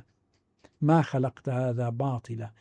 باطل و عەبەس لە قورئانە لە زۆر شوێنە یەک مەعنایان هەیە، یعنی لە خوت و خۆڕایی دروستی نەکردووە، بێمەعنا نییە. حاڵی دووەم کە بۆ ئینسان دروسە بێ سبحانەکە فەقینا عەذاب النار. اینجا لێرەوە ڕەبت ئەبێتەوە بە قیامەت. ئەم ئینسانە لە دنیا ئاوا حازری ئەکا، ئامادەی ئەکا، دروستی ئەکا، ئینسانێکە عەقلی ئیشەکە، دڵی ئیشەکە، ویژدانی ئیشەکە، دوایی زمانی ئیشەکە بە حاڵەتە جیاوازەکانەوە لەگەڵ کەونا تێکەڵە بێ، لەگەڵ مەخلوقەکانی خوا ئەژی تێکەڵە بێ، زمانی حاڵی لە ناو دڵیوە یەتە گۆ کە تۆ ئەمەد بە باتیل دروست نەکردووە. سبحانك. سبحانك يعني چی؟ سبحانك مفعولی مطلقة، يعني من. سبحانك يعني من. تسبيحاتی تۆ ئەکەم کە تۆ خالقێکی تەنهایی تاک و تەنهایی بێ هاوڵی و هەر کەس بەرامبەر بە ذاتی تۆ لە تەوحیدی تۆ کەم ئەکاتەوە، من تەنزیه ئەکەم و ئیعلان ئەکەم کە ئەو کەسە درۆ ئەکا، ئیفتیرا ئەکا بەرامبەر بە تۆ. سبحانك بتەوێ هەمووی وردکەیتەوە. سەبەحە و سبحانەکی قورئان لانیکەم کتێبێکی لەوانەیە 300-400 لاپەڕەی دەرکە، چونکو بەشێکی گەورە لانی کەم یەک لە سەرسی قورئان تەفسیرەکە. و مامەسا نەورۆسیە فەرمێ هەموو قورئان ئەتوانی بە 3 کەلیمە تەفسیرکەی سبحان الله والحمد لله والله أكبر، چونکو هەموو ئاياتی کەونی سبحان الله لەگەڵە. بۆچی سبحان الله لەگەڵە؟ ئەی خالقی ئەو کەونە بەم نەوعە دروستکە، دوای شابی خاتە گەڕ، دواییشا سەرپەرشتی بکە، دواییش چاوی لەسەری بێت تا ڕۆژی قیامەت، مەرحەلەکانیشی یەک یەک دەستنیشان کا بیهێنێ هەتا ئەگاتە سوورەتەکانی ئەخیری عەممە کە چۆن کەون تێکەچێ بەسەریەکە و کۆتایی پێێنێ و دنیایەکی تر دروستەکە. ئەمە مستحقی ئەوە نێ پێی بڵێ سوبحانەک. ئەیتی کیە مستحق؟ زۆر باش مامۆستا. ئەمەی دووەمیان کە باسمان کرد زۆر قوڵتر و جەناب زۆر جوان ڕوونە کردەوە باسە کرد.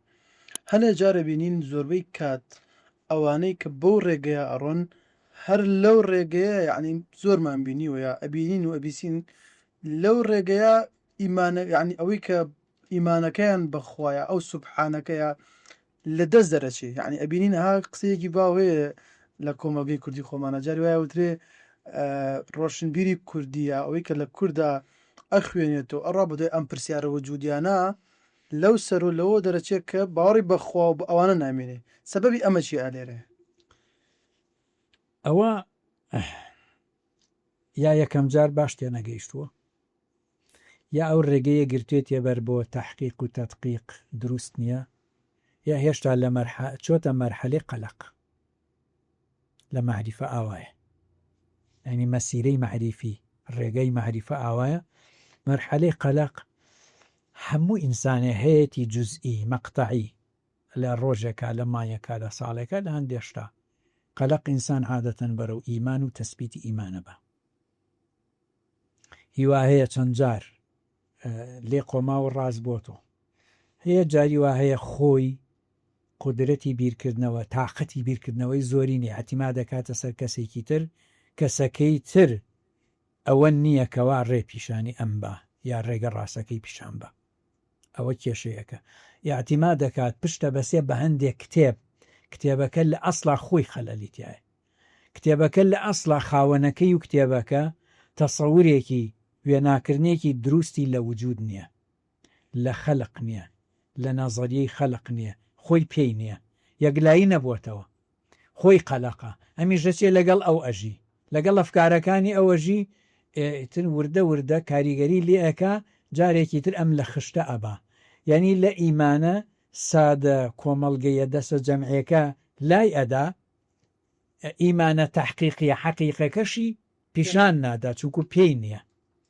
ئەمە ئەسڵی بابەتەکەیە جاری واشەیە ئینسان لە کێشەی ترەوە ئەوەی بە دروستە بێ بۆ نمونە لە عیباداتە تەمەڵە ئیمانی هەیە پس ناتوانێت عیبادەت شەعائیرەکان جێبەجێ بکە ناتوانێت ڕۆژی پێنجار نوێش بکە بۆ شتێکە گەڕێ ئەم پێنجەی بۆ حەڵاکە بێ بە چوار بێ بە سێ بێ بە دوو بێ بە هیچ بێ بە شتێکی ڕەمزی هەر لە ئیمانم پێیەتی و نوێژە و نایکەم و جاری وایە ڕەمەزانیەت هەزار بڕووبیانەوە دۆزێتەوە ئەم ڕەمەزان بە تایبەت لە هاوینە چۆن بگیرێ و چۆن نەگیرێ وڵی زەحمەتە و سەختە و دەیتر خۆش بە ڕەحمە و وردە هەتا وای لێ ئەم بابەتەیان بریتێ لە چی بریتێ لە خۆڕادەستکردنی نەفس وەختێ ئینسان بەم هەموو ئیمکانات و عیلم و شتێک کە خوا پێداوە بەم هەموو ئیمکە قودرەتە عەقلیە خوا پێیاوە بەم هەمووە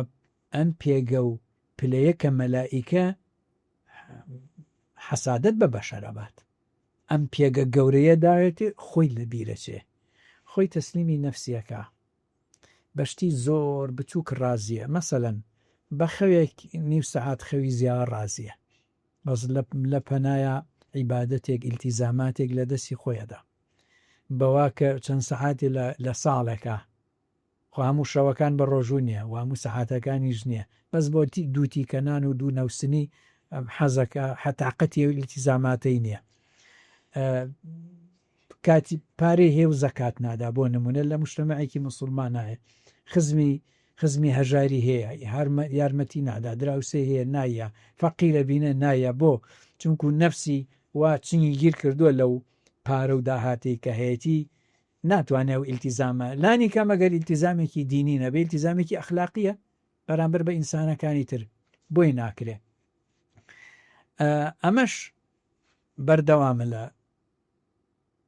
لە دنیا بەردەوام بوو هەر هەیشە ینی کابرا فترەیەک زۆر ملتەزیم بووە فترەیەک تووشی مەرحەلەی قەلەقە بێ دوای ماوەیەکی تر ڕێکەوێت لە کەسێکی باش لە چوار کتێبی باش لە چوار بەرنامەی باش یەتەوە هۆشی خۆی بەڵامی تر خوا چونکو ئینسانی بە حوڕ دروست کردووە زەخت لە ئینسان ناکە هەتا لەم ژیانایە ئەم مرۆڤە ئازادە خوا ئەپارسێ نایپەرسێ گرنگ ئەوەیە ئەگەر پەیامی پێگەیشت ڕاستەوخۆ ناڕاستەوخۆ چۆن مامەڵی پەیامەکە ئەکا بە عەقڵیکە بە دڵ ئەیکا بە بیر و هۆشیکە مەعریفیەن ئەیکا باش گوێی بۆ ئەگرێ ئەوێ تێی بگا، ئەوێ دەوری خۆی لەم سەرزەویا وەکو مەخلوقێکی خوا، وەکو بەندەیەکی خوا بزانێ واجبەکەی چییە، یا هەروە هاکەزایی و سەرپێی ئەیگرێ.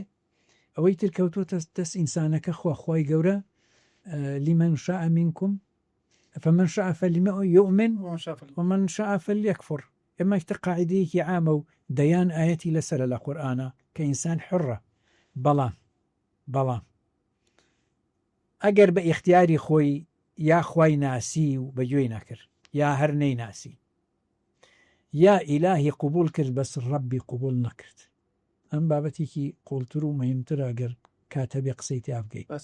یعنی خوای قبوڵە وەکو ئیلاه، وەکو خالقی کەون، بەس قبولی نییە وەکو ڕەب، وەکو بەڕێوەبەری کەون، وەکو ئیدارەی کەون، وەکو تەدەخل لە کاروباری کەونە، ئەمە قبول نییە. چونکو وەڵێ ئەمە ئینسانە و ڕەبتی بەخواوە نییە و ئەمەی قبول نییە، یا هەر هیچی قبول نییە. ئەم مرۆڤە ئەگەر زین و کرایەوە، چونکو ئەگەر وابوو باوەڕی بە زین و بوونەوەش نییە. یعنی ئەگەر باوەڕی بەخوایەک خوانە بێەوە هیچ، باوەڕی بەخوایەک بێ بە نیوەی خوا، یعنی ئیلاهە بەڵام خالق نییە، وەکو مشریکەکانی مەکە. یا ئەتەعانەوان هەمویان وەلئین سەئەلتەهم من خەلەق السەماوات والئەرض لەیەقولون الله، ئەگەر پرسیاریان لێ بکەی خالقی سەماوات و ئەڵێن خوا. ئەڵێ ئەی کەیەتە سەر باسی ئیلتیزام بەو خوا، بە عیبادەت بۆ ئەو خوا، بە حرام و حەڵاڵی ئەو خوا، بە ئیلتیزام ئەخلاقیەکان لەگەڵ ئەو خوا، ئەوە ئەڵێ هێتە سەری خۆیان بە عەرەزی خۆمانەکەین. ئەو کەسانەی کە ئیمانیان وایە دانا مەسرێ باوەڕیان نییە، ئەگەر زین و بوونەوە نابێ بە تەمای فەرشی سوور بن بۆیان ڕاخرێت، نییە. لەبەرەوە هەر لە سەرەتای قورئانە بەقەرە لە مواسەفاتی ئەخیری متەقینە بریتە لە دووشت: ئیمان بەخوا جەلە جەلالوهو، ئیمان بە زین و بوونەوە. ئەم دووشتە بۆ زۆر مهمە کە ئیمانت بەخوا هەبوو، کەواتە ئیمان و بە خالقێکە وجودی لە عەدەم هێناوەتە بوون. ئیمان و بە زین و بوونەوە هەبوو، کەواتە هەموو ئەم کەونە ئەگێڕیتەوە بۆ خوا لە دنیا، ئەو قیامەتش ئەو وعدی داوە هەبێ و ئین مرۆڤەکان زین و کاتەوە، ئیمانی بەو ڕۆژەش هەبوو، کەواتە لە ڕووی توێریوە جارێ، لە ڕووی نەزەریوە، لە ڕووی ئیمانی دەرەوە ئیمانەکەی کامڵە، ئەمێنێتۆ سەر ئیلتیزام و مەراتیبی ئیمانەکەی. ئاەتێکەیە لە قورئانە لەم بابەتە زۆر مهمە. ئەم ئاەتە تەواوی ئاەتەکانی ئولوهیەت و ڕوبوبیەت لە ژێرە ئاەتە جێبێتەوە. ئەلا لەه الخەلق والئەمر. کێشەی ئەوانەی ئیمانیان نییە یا قەلەقن لە ئیمانە، کێشەکەیان لە خەڵقەوە دەست پێەکە. ینی عولەمای فیزیە ئەوانیان وفاتیان کردو، ئەوانشان کە ئیسە لە ژیانە هەن، یا ئیمانیان نییە یا نیوە ئیمانن. کێشەی ڕەقەمیەکیان تەنها یەک شتە: بەدء الخەلق تەسەور ناکەن. بۆچی؟ چونکو فیزیا لەگەڵ مادە تەعامولەکە، وانە لەگەڵ میتافیزیک، ئەویش عالمی مادەیە، هەموو معادلەکانی مادای لەبەرچاوە، معادل دەسیتایەتی و نەتیجە وەرەگرێ، ناتوانێ بچێتە ئەو دیوی مادە، کە ناتوانێ بچێتە ئەو دیوی مادە تەسەوری خەڵق ناکە. بۆیە قورئان ئەفەرمێ پێیان بڵێ بڕۆن ببشکنن سیرکن بزانن کەیفە بەدە الخەلق. باسێکی زۆر مهمە. بڕۆن بزانن کەیفە بەدە الخەلق. ئەمە ئیشاراتی قورئانە. خۆ ئەمە هین ڕاستە مشریکینی مەکە و یەهود و نەسارای مەدینەم ئاەتەیان بۆ هاتووە و منافقەکان بۆیان هاتووە بۆ تەواوی بەشەریەت، بەڵام تەحلیلی ئەم ئاەتانە بۆ زەمەنی دوای خۆیەتی، بۆ 100 ساڵ لەمە و بەرووسڵی لەمە و دوا بۆ ئیلا یەوم القیامە، چونکو کابرا ئەمەکە و زانێ کەیفە بەدە الخەلق چییە، حەبیرشی لێ نەکردوتەوە، هەر قودرەتی تەفکیری نەبووە بۆی، بەڵام بۆ ئێستەیە. ئەمە ئیشارەتی قورئانە بۆ بیرکردنەوە. ئەم کەسە ئەلا لەه الخەلق والئەمر. الخەلق یعنی چی؟ یعنی لە عەدەم ئەم وجودەی هێنایە وجود بە ئەمری خۆی. ئەمری یەکەمی کون فەیەکونە، ئەمری دووەمی زەمەنیە، ئەمری یەکەمی قەرارەکەیە کە بۆی دەرکردووە، ئەمری دووهەمی لە ناوی بریتە لە چی؟ لە سوورەتی سادەیە سافاتە باسی ئەوە ئەکا بە دوو ڕۆژ سەماواتی دروست کردەوە، دوای ئەرزی دروست کردەوە، دوای ئەقواتی ئەرزی زەمەنەکان، باسی 6 ڕۆژەکە تەنزی دابەشێکە بەسەر ئاسمانەکان و ئەرزە. ئەوە هەر بۆ ئەو باسی ئەکا کە ئێمە تەسەورێکی زەمەنیمان بۆ دروست بوو ببێ، هیچ شتێ لە خۆیە دروست نابێ. خوا کەونی بە کون فەیەکون دروست نەکردووە، ئەمرەکەی بە کون فەیەکون دەرکردووە. ئەمرەکە ئەوە بڕیاریە دروست ببێ، بەڵام دوایی خۆیە فەرمێ لە ناو ئەم زەمەنا دروستم کردووە فی سیتەتی ئەیام، وانە؟ ئەم کەسە کە ئیمانی نییە قەلەقی هەیە، هەندێکیان ئەڵێن چی بکەین، یعنی ناکرێت ئەم بیدایەتێکی نەبێ ئەم کەونە، قیر و سیا هینی هەیە، ئەم خەڵقە لە عەدەم بووە، چی بکەین؟ بەڵام ئەلا لەه الخەلق ئەی ئەمر، ئەعلەمەیانە نازان چۆن تەسلیم بن، بۆ نازانن. ئەم ئینسانە کە خوا خەڵقی کردووە، جیای کردوتوە لە کەون، لە قورئانە خوا ئینسانی کردووە بە سەنتەر. ئینسان بەبێ هەوێ شوناسی نییە، ئینسان شوناسەکەی بریتێ لە ئینسانی بوون.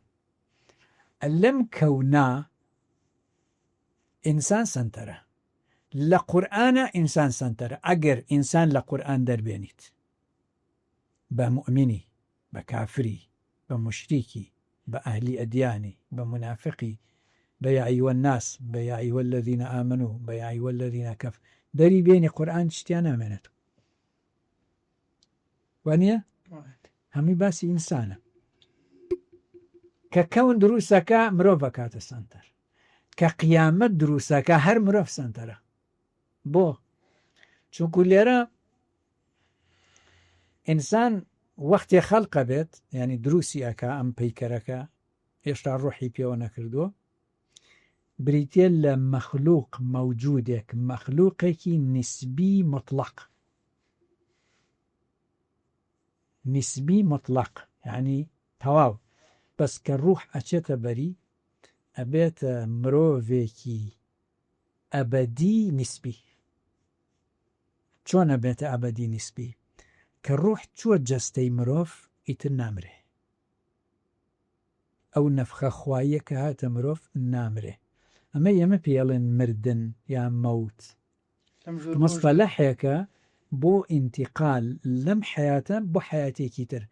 جا وەختێک کە ئینسان ڕوح مناڵ کە لە دایکە بێگە ڕوح نەچوو بێتە جسمی، کە دایکی فڕێیەدایە بە عەمەلیات دەریێنن، ئەڵێن پارچە گۆشت. بەس ئەگەر ڕوحی چوو بە بەرە ئەڵێن مرۆڤ. وایە؟ ئیتر با لەسکی دایکیشیا بێ، مادەم ڕوحی تایە بە ئینسان حسابە، ئیتر نامرێ. ئەم ئەبەدی جزئە ڕوحیەکەی ئەزەلیە کە هی خوایە، جسمەکەی نا، جسمەکەی مەخلوق.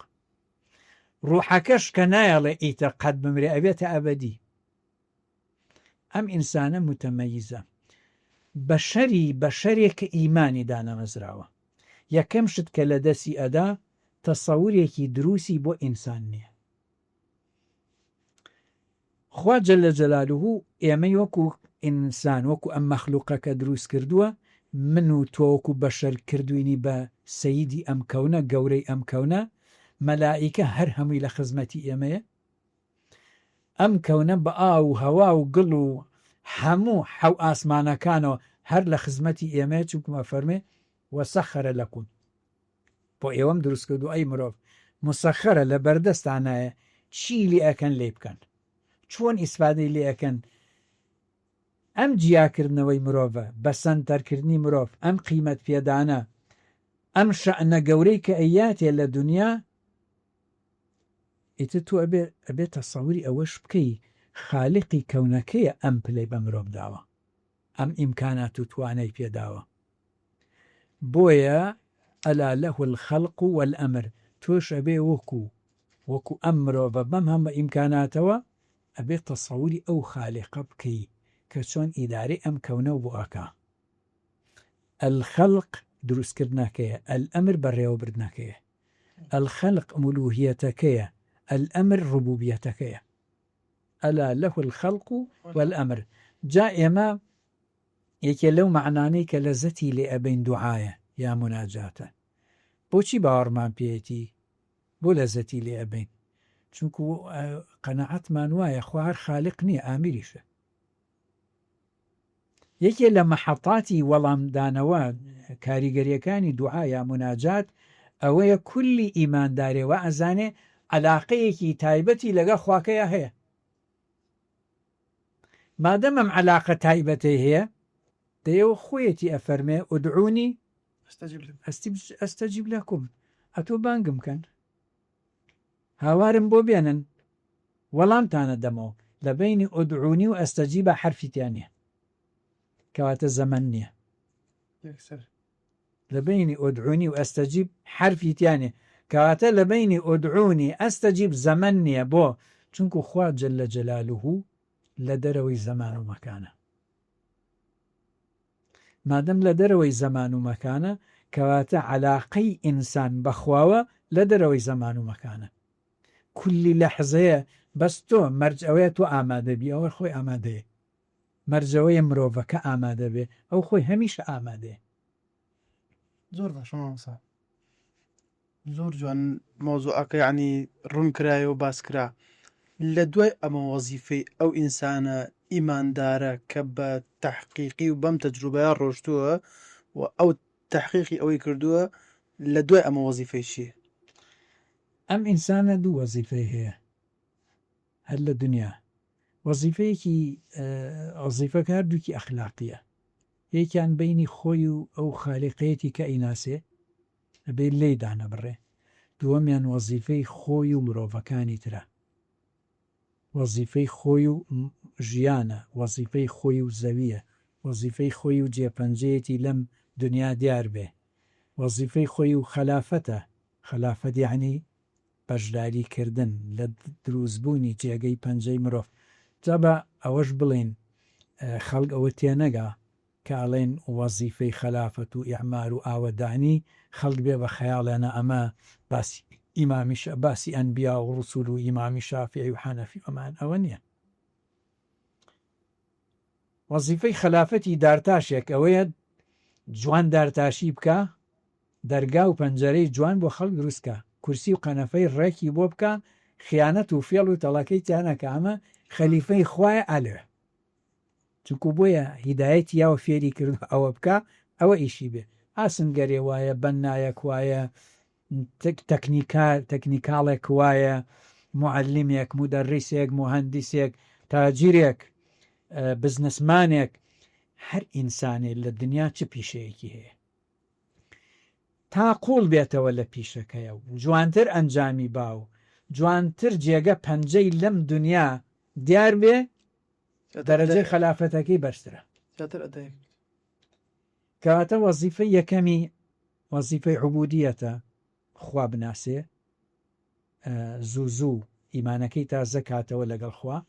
وەزیفەی دووهەمی ئەوەیە ئەبێ چی ئەزانی، چی ئەتوانی لەم ژیانە، ئەبێ ئینسانە بێ تەمەڵ نەبێ، ئەبێ ڕەزیل نەبێ، ئەبێ حەزی لە ئیسراحەت نەبێ، ئەبێ بە دوای مشەخۆری و حازرخۆریان نەگەڕێ، ئەبێ منتیج و بەرهەمهێن بێ، ئەبێ دائیمە عەقلی ئیش بکە، ئەبێ بەکەم ڕازی نەبێ، ئەبێ دژی تەماع بێ بەڵام حەزی لە طموح بێ، تەماحی زۆر بێ، یعنی زۆر بڕاتە پێش، زۆر سەرکەوێ، زۆر دەوڵەمەند بێ، زۆر دنیای دەستکەوێ، بەڵام بۆچی؟ ئامانجەکە چییە؟ زانست لێی نەوەسێ، چونکو هیچ شتێک هیچ شتێک لە دنیا سنووری نییە و هیچ شتێکیش لە ژێر چەتری ئاسمانە مستەحیل نییە. بۆیە ئەمانەی کەیسە مرۆڤ بەدەستی هێناوە ئەگەر مرۆڤی 100 ساڵ 200 یا 500 ساڵ لەمە بەرزین و کەیتەوە بڵێ مرۆڤ گەیشتوێتە ئەمڕۆ لە ژوورێکی ئەوە داینێ بڵێ مرۆڤ گەیشتوێتە ئەوە هێسێمە ئەمە قسەکەین ئەمە دەنگە و ڕەنگەوە چێ بۆ لێوە نەقڵە بێ بۆ ئەوە دوایە چێتە شاشەیەک و دوایی ملیارێکە دەتوانێت بیبینێ باوەڕ ناکەڵێم تۆ یا شێت بوو یا کوفرەکە یا شیرکەکە یا گوناحەکە ئەمە ئیشی خوایە کاکە بەس خوا ئەمە ئەتوانێ کەس ناتوانێ تێ مرۆڤ توانی و کردیشی و نەتیجەشیدا. کەواتە وەزیفەی یەکەم بینی ئینسان و خوایە، وەزیفەیەکی ئەخلاقی ئیلتیزامە لەو بینە. وەزیفەی دووەم ئینسان و ژیان و مرۆڤە بەرامبەر بە هەموو مرۆڤێک بەبێ جیاوازی شوناس. زۆر سپاس. سواز بۆ جەناویشتان. بەڕاستی قسەکانەوە یعنی ئاوی دڵی هەمومانیا و من وەکو خۆم زۆر ئیسفادەم لێ کردی وادارم ئەوەی کە گوێی لێمانە ئەوەی کە ئەمە ئەبینەوە ئەیبیسێ ئیسفادی لێکا وەکو ئێمە جا مۆزوعەکە هەر لەو مۆزوعا بوو زۆر سپاس دەکەین دەستە خۆش بێ. ئێمە کۆمەڵێک بڕقی کۆتاییمان هەیە کۆمەڵێک پرسیارەکەین لە هەموو میوانەکانمان جا لە جەنابیشتانیەکە ئینشاءڵڵا. هەستی خۆتانمان پێ بڵێن دەربارەی چەند وشەیەکە پێتان بڵێن. باشە بەڵام بە کورتی ئەگەر زانیم ئێڵێ منیشم زانی بە کورتی هەستی خۆی تر سوالی تەرکیشێ. ئیمان ئیمان بە نرخترین شتە بۆ مرۆڤ. ئیسلاستەوە خۆ مرۆڤە بەسێ بەخواوە. ئیسلام بریتە لەو دین و شریعەتەی خوای گەورە لەسەر زمانی حەزەتی ئیبراهیم چەسپاندوێتی بۆ تەواوی مرۆڤایەتی. هیدایەت بریتە لە ڕێنمونیکردنی خوا بۆ مرۆڤ لە ڕێگەی عەقڵ و بیرکردنەوە. بانگەواز ئەرکێکی عامە لەسەر هەر ئینسانێ حەق بناسی بیگەێنێ. کتێب ئەو شتەیە من هەرگیز لە دەستم داینانێ. غەزە چیرۆکی نەتەوەیەکی زوڵم لێکراوە. کوردستان ئەو پارچە خاکەیە کە لە دوای حەزەتی نوح تا ئێستا گەلێکی لەسەر ئەژی. زۆر باش مامۆستا ئەگەر بۆردێک بن بە جەنابتان بڵێن ڕستەیەک لەسەر ئەم بۆردە بنووسە و هەموو دنیای بینێت چی لەسەر ئەو بۆردە نووسی؟ یەک ڕستە بنووسم یا کەلیمە؟ یەک ڕستەی لەسەر بنووسم. بەڵێ ئەنووسم پێویستە لەسەر هەمومان خواناس و مرۆڤ دۆست بین. مامۆستا ئێمە زۆربەی گوێگرەکانمان گەنجن ئەگەر لە ئەزمموی ئەم چەند ساڵ تەمەنی جەنابتانەوە بکەیەک و مەکەیەک پێشکەشی ئەو گەنجانە بکەن چیان پێڵن چی بکەن چی نەکەن؟ قسە بۆ گەنج و لاوی ئەم سەردەما بکەم. بەڵێ ئەڵێم ئیقرأ بخوێنن بەردەوام خۆتان بەکەم مەزانن. زۆر باش. خۆشبەختی لای مامۆستا چیەکەی؟ خۆشبەختی لای من ئەوەیە بتوانم خوا ڕازی بکەم و بتوانم جێگە پەنجەم لە ژیانە دیار بێ و هەندێک شت لە فکرما هەیە بتوانم بیگەێنم. ئەمەستا ئینشەڵڵا زۆر تەمەندرێژە بن کۆتا پرسیار پێش ئەوەی لە ژیان نەمێن پێ خۆشە چی ببێ یا چی ببین؟ پێشەوەی وەفات کەم و بگەڕێم و بە لای خوا حەزی یەکەم ئەوەیە ئەم میلەتە ببێ بە دەوڵات، ئەم کوردە بێ بە دەوڵات وەکو هەموو میلەتەکانی تر. حەزی دووەم ئەوەیە کە ئومەتی ئیسلام بگەڕێتەوە سەرهۆشی خۆی، ئەو ئیقرایی خوا لەسەری واجبی کرد دەستی پێوە بگرە جارێکی تر هەتا بتوانێ بچێتە ریزی ئومەتەکانی تر. دووبارە سپاس بامەدەمەوەسەکەن ئێمە کللیمێکمانەوە لە قسمەی جەنابتە ئەگەر جەناب کۆتا ئامۆژگاری و قسەکە بێ لە خزمەتتای. سپاسدانەکەم و دەستخۆشیتان لێ یەکەم ئومێدەوارم سەرکەوتوو بن. یاڕەبی سەلامەت لە کۆتایە ئەو برادرانەی ئێمە پۆرتێتی جەنابتیان ئامادە کردووە دێمە لێرە لای خۆمان نسخەی کیاڵینە نسخەی شپێکی جەناتەوە ئینشاءالله باشە سپاسدانە یا ڕەوی سەلامت زۆر سپاس خۆش دەست خۆش بێ. بەش ساک بێخ